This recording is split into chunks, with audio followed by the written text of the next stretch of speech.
আসসালামু আলাইকুম, আমি শরীফ। আজকে চলে আসছি আমার বন্ধু তৌহিদের বাসায়। এর আগে আমি কয়েকবার আসছি এখানে, বাট আপনাদেরকে যেটা দেখাতে পারিনি সেটা হইতেছে এই যে অ্যাকোরিয়ামের মাছগুলা। হ্যাঁ, আর আগে যখন আসছিলাম এর আগে আগে তো দু তিনবারে আসছি, বাট অ্যাকোরিয়ামে মাছ ছিল না। বাট এখন কিন্তু অ্যাকোরিয়াম মাছে কিন্তু পুরাই ভরপুর।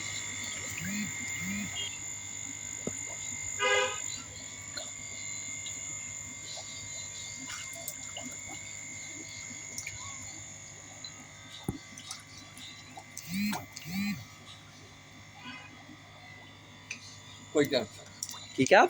কই ক্যাপ বাটারফ্লাই।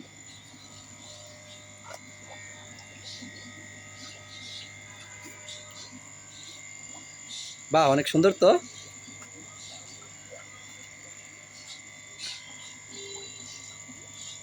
আর কিছু আনবো।